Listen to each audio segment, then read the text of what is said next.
Good evening, I'm Camelia and this is Kini News. We're later than usual today because we had to wait for a very special announcement. Malaysians, you voted in GE15. Anwar Ibrahim has been appointed Prime Minister. And here is his cabinet lineup. Dengan ini saya akan mengumumkan barisan jemaah menteri Kerajaan Perpaduan.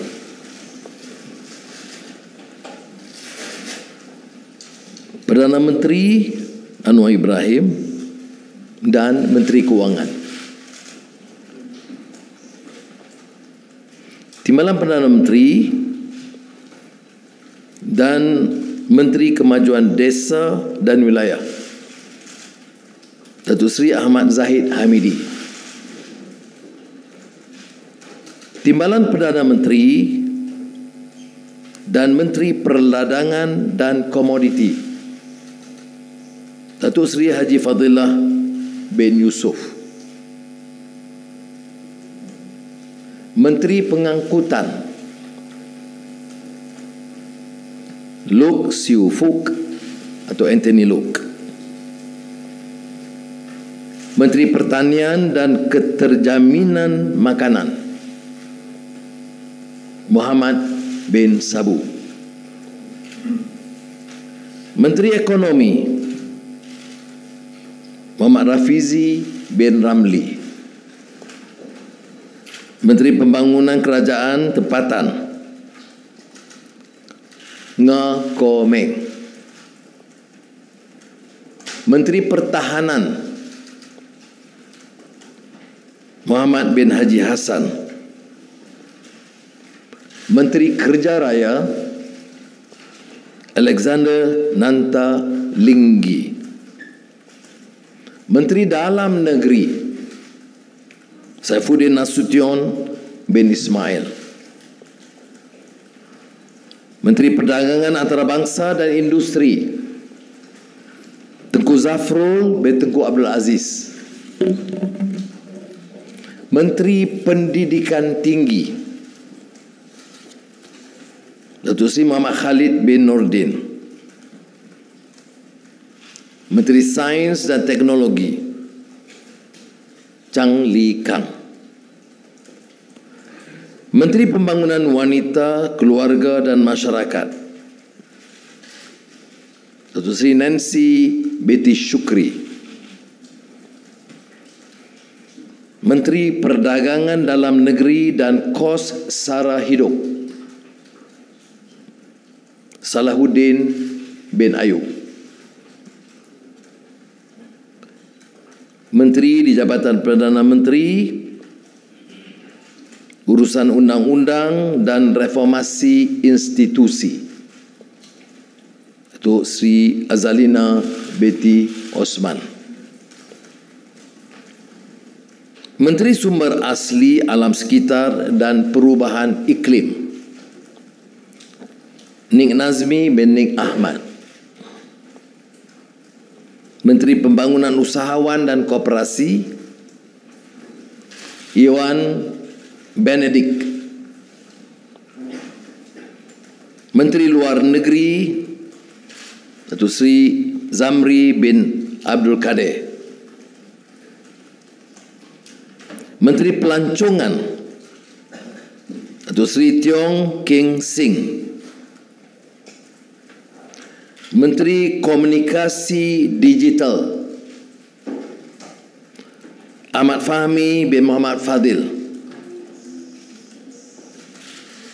Menteri Pendidikan Fadhillah binti Siddiq. Menteri Perpaduan Negara Agu Anak Dagang.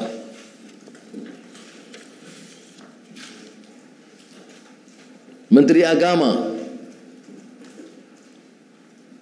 Ketua Mahkamah Syariah sekarang, Ketua Hakim Mahkamah Syariah Datuk Dr. Haji Muhammad Naim bin Haji Makhtar.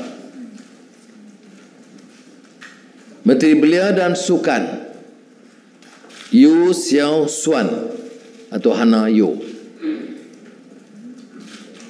Menteri Kesihatan Dr. Zaleha binti Mustafa, Menteri di Jabatan Perdana Menteri Urusan Sabah dan Sarawak, Armizan bin Muhammad Ali.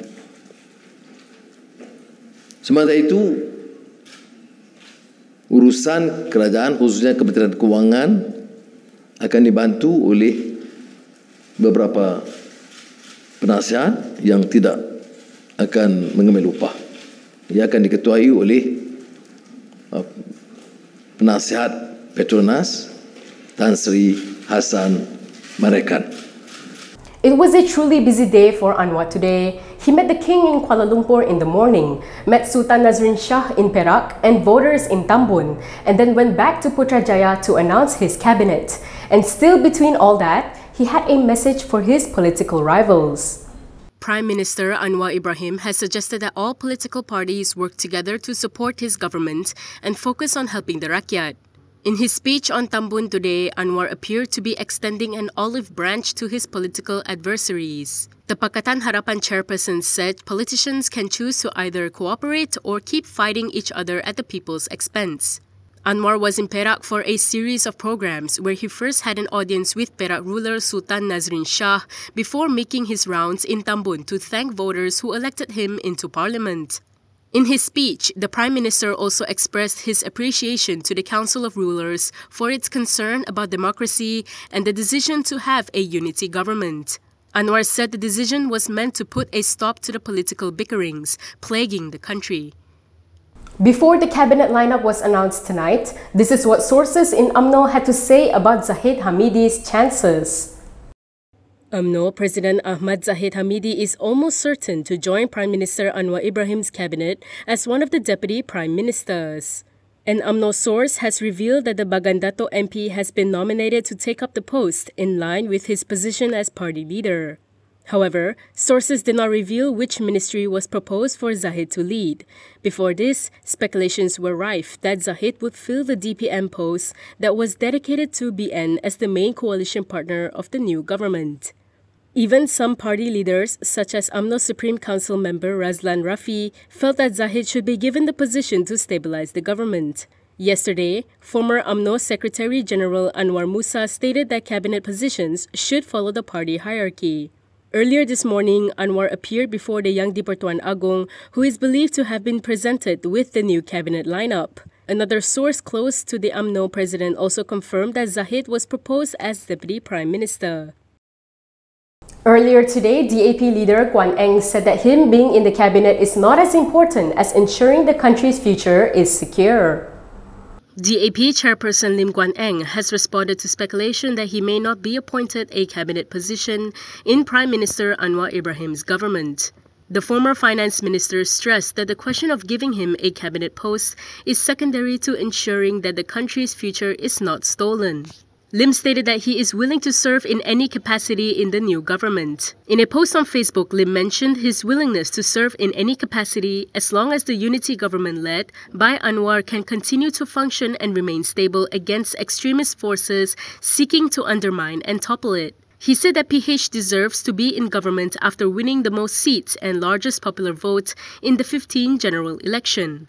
In a statement today, Lim added that together with BN and parties from Sabah and Sarawak, the unity government has a clear-cut majority that represents the will of the Rakyat, representing not just a single group but every Malaysian in a diverse society. The former finance minister noted that this is a Malaysian unity government. PAS has been called a lot of things lately. However, according to Bersatu's Saifuddin, the Islamist party is not extreme. A Bersatu leader has dismissed claims that the Pakatan National Coalition's ally PAS is an extreme party. Bersatu Supreme Council member Saifuddin Abdullah said PN is a moderate coalition that can lead a democratic country. He added that PAS even fielded non-Malay, non-Muslim candidates in GE15. Speaking at a ceramah in Padang Serai last night, he said PAS also has a senator of Indian descent, so that shows PAS is not extreme. Saifuddin further stressed that the past administrations in Kelantan, Terengganu and Kedah proved that the party is not extremist. He added that the biggest Buddha statue in Southeast Asia used to be in Kelantan, while Kedah recorded the highest foreign investment in 2021. Saifuddin was earlier asked whether PN should rework its idealism to play its role as a constructive opposition amid accusations against PAS. Saifuddin also hit back at UMNO's Pahang Menteri Besar today, accusing him of twisting the facts.